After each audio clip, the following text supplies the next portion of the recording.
आप जो कांग्रेस है वो लगातार जो ईवीएम को बात करती है, क्यों सड़कों पे नहीं उतरते हैं? जो बड़े नेता हैं राहुल गांधी, प्रियंका गांधी, क्यों उसकी आवाज़ नहीं उठाते? तो क्या सिर्फ कांग्रेस पार्टी को ही आवाज़ उठानी चाहिए? बाकी के दल कहाँ हैं? ईवीएम जो है वो मैनमेड मशीन है और मशीन के अंदर छेड़छाड़ संभव होता है। लेकिन जिस तरीके से बिहार की राजनीति में जो ठक पटक चल रही है, नीतीश कुमार भी गठबंधन से बाहर चले गए।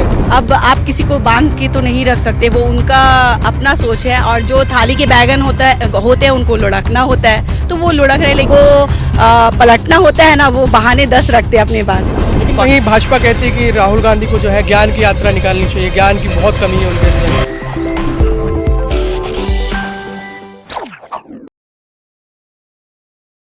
मेरी मौजूदगी है बिहार के किशनगंज में। किस तरीके से राहुल गांधी जो है आगे बढ़ते हुए नजर आ रहे हैं। यहाँ पर कुछ लोग हैं जो राहुल गांधी का समर्थन कर रहे हैं। मैम, किस तरीके से देख रहे हैं भारत जोड़ो यात्रा फिलहाल किशनगंज में? अभी देखिए, भारत जोड़ो यात्रा, न्याय यात्रा जो जस्टिस के लिए निकाले हैं हमारे राहुल गांधी, तकरीबन 6,500 किलोमीटर चलने वाले हैं, चाहे वो वॉक करके हो या गाड़ी से हो।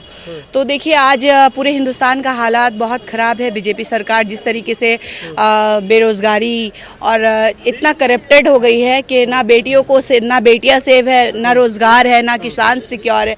तो हर तरीके से इस माहौल बना दिया है हिंदुस्तान का। और धर्म के नाम पे वो अपना वोट बैंक बनाने की कोशिश कर रहे हैं। तो इसी के खिलाफ हमारे राहुल गांधी जो यात्रा निकाले हैं जस्टिस के लिए, ये हिंदुस्तान के लिए बहुत बड़ी बात है कि हमारे राहुल गांधी जी हक की लड़ाई लड़ रहे हैं।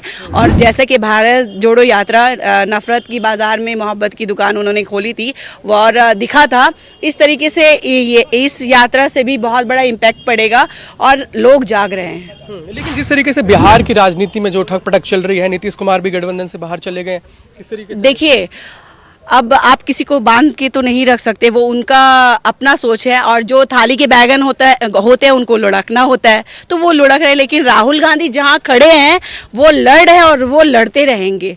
तो अगर मान लीजिए गठबंधन होता है या नहीं होता है, तो यही फर्क पड़ेगा। अगर साथ इकट्ठे होकर जब लड़ते हैं तो उसका मजा। आप लुढ़कने की बात कर रहे हैं, वो वही कह रहे हैं कि जो इज्जत मिलनी चाहिए थी हमको, वो इज्जत नहीं मिल रही थी। ये तो देखिए, ये तो उनको वो अपने दिल पे हाथ रख के सोचे कि इज्जत मिली या नहीं मिली, वो उनकी अपनी सोच है। जिनको पलटना होता है ना, वो बहाने 10 रखते हैं अपने पास। तो बस बात यही है, समझने वाली बात है। आपको नहीं लग रहा है कि किस तरीके से जो उनको रेस्पेक्ट मिलनी चाहिए? नहीं, रिस्पेक्ट देखिए, जिसको जहाँ मिलनी चाहिए वो मिल रही है और मिलती रहेगी। रिस्पेक्ट की बात अलग होती है, लेकिन ये जो लड़ाई थी ये पूरे हिंदुस्तान की लड़ाई है। आपको नहीं लगता झटका मिला है कोई को, कांग्रेस को? नहीं, ऐसा कुछ भी नहीं है। एक के जाने से कुछ नहीं होता है। लड़ाई तो हमें लड़ना ही है। ममता ने भी बोला उधर। देखिए, लड़ना तो है, चाहे आप साथ मिलके लड़े या अकेले लड़े, हम तो लड़ेंगे। तो राहुल गांधी अकेले ही चले हैं और कारवा, मतलब होता है ना कि एक चलते हैं और कारवा बनता रहता है, वो तो बन ही जाएगा। आने वाले 2024 में आप जरूर देखेंगे। तो आज मिले आप राहुल गांधी से? बिल्कुल, आज तो मैंने उनको रोज दिया। तो क्या बातचीत हुई? कुछ बात नहीं हो पाई क्योंकि वो गाड़ी पे थे और भीड़ काफी थी। तो लेकिन वहीं भाजपा कहती है कि राहुल गांधी को जो है ज्ञान की यात्रा निकालनी चाहिए, ज्ञान की बहुत कमी है उनके अंदर। जितने तड़ी पार, चाय वाला, सब तो बीजेपी में है। और यहाँ आप नजर उठा के देख लीजिए, सारे वेल एजुकेटेड है। हमारे राहुल गांधी कौन कौन सा डिग्री चाहिए वो हर चीज दिखा सकते हैं, लेकिन जो खुद पप्पू है वो दूसरे को बोलते हैं। तो ये खुद अपनी झाके गिरेबान की कितनी दामन में दाग भरी पड़ी है, तो इनका काम ही है बोलना। ये खुद इतने करप्टेड है और आज संविधान को खत्म करने का काम यही कर रहे हैं। वो तो आपके नेता को पप्पू बोलते हैं, बोल रहे। वो तो पूरा हिंदुस्तान देख रहा है, तो मैं तो बोल रही हूँ पूरा हिंदुस्तान देख रहा है कि कौन पप्पू है और कौन नहीं है। तो क्या लग रहा है इस यात्रा से कितना असर पड़ने वाला है?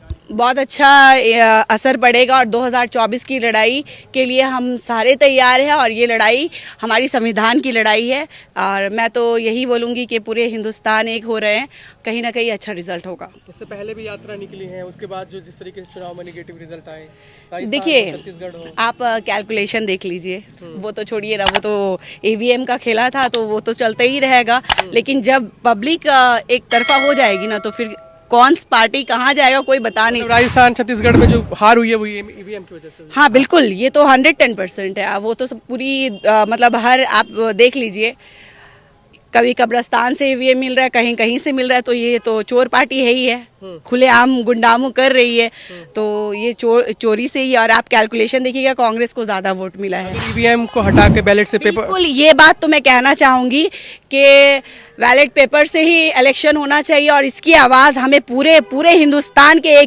एक लोगों को ये आवाज़ उठानी चाहिए, क्योंकि जब तक ये ईवीएम का खेला रहेगा ना, तो ये करप्टेड ना अपना खेल और अपनी ये नंगी नाच नाचते रहेंगे। बहुत बहुत 2024 में ईवीएम से चुनाव नहीं होता है। देखिए, जीत तो वैसे भी होगी, हमें उम्मीद है, हम विश्वास में लड़ रहे हैं और चल रहे हैं, क्योंकि हमेशा सच की जीत होती है और मेहनत हम सभी कर रहे हैं, हमारे राहुल गांधी भी कर रहे हैं, तो डेफिनेटली रिजल्ट अच्छा होगा। ईवीएम की आप बात करें, लेकिन आपके नेता ईवीएम पे सवाल खड़े नहीं करते, बात नहीं करते, ट्वीट नहीं करते, बोलते नहीं। देखिए, वो तो मैं उसका आंसर तो मैं नहीं दे सकती, लेकिन पब्लिक फील्ड में जो हम लोग रहते हैं, ये आम जनता, यहाँ आप किसी से भी पूछ लीजिए, सारे का यही विचारधारा है कि ईवीएम हटाना चाहिए, क्योंकि ईवीएम हटेगा तो वो बैलेट पेपर पे जब होगा ना, तो ऐसे ये जो बीजेपी है ना, कहाँ जाएगी इन्हें पता भी नहीं चलेगा कि कहाँ से हम आए थे। क्या लग रहा है सर, जिस तरीके से ईवीएम के लेकर सवाल खड़े किए जा रहे हैं, आप मानते हैं ईवीएम में कहीं ना कहीं धांधलेबाजी होती है? ईवीएम किसने बना रखा है? मैं तो सवाल करता हूँ कि ईवीएम बनाए किसने? ईवीएम तो मैनमेड मशीन है ना। कांग्रेस ही लेके आई थी सर। अब मेरी बात सुन लीजिए, ईवीएम जो है वो मैनमेड मशीन है, और मशीन के अंदर छेड़छाड़ संभव होता है, और कहीं से इस चीज को नकारा नहीं जा सकता कि जब कभी भी चुनाव हुआ है, बीजेपी गंदा अपना खेल खेलती है और ईवीएम का प्रयोग करती है उसके अंदर। नॉट ओनली एक ही रीजन नहीं हो सकता, और भी कई सारे कारण होते हैं, ठीक है, लेकिन ईवीएम वन ऑफ द कारण है, वन ऑफ द रीजन है जहां बीजेपी अपना रोल करती है इसके लिए। क्यों आप, जो कांग्रेस है वो लगातार जो ईवीएम को बात करती है, क्यों सड़कों पर नहीं उतरते हैं? जो बड़े नेता हैं राहुल गांधी, प्रियंका गांधी, क्यों उसकी आवाज नहीं उठाते हैं?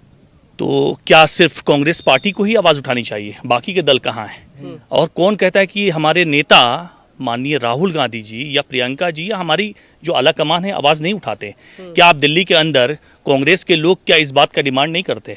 मैं तो कहता हूँ बीजेपी को मैं दावा ये करना चाहता हूँ, मैं बिहार से मेरा ताल्लुक है और बिहार की राजनीति को मैं जहां तक समझ पाता हूँ, मैं तो कहता हूँ कि भाजपा के अंदर अगर दम है तो बैलेट पे चुनाव करा के दिखा दे। कुछ नेता है जो ईवीएम को पत्ता साफ हो जाएगा। ईवीएम को लेकर लगातार सवाल खड़े कर रहे हैं, चाहे वो जयराम रमेश हो, अलका लांबा हो, सुप्रिया हो, लेकिन जो बड़े लेवल के नेता हैं, चाहे वो प्रियंका गांधी है, राहुल गांधी, वो आवाज नहीं उठाते। नहीं तो जयराम रमेश का नाम आप ले रहे हैं, बाकी सुप्रिया जी का नाम ले रहे हैं, तो ये क्या कांग्रेस से हट के तो नहीं है ना? कुछ जरूरी तो नहीं है कि राहुल जी और प्रियंका जी ही हर बात को रखेंगे।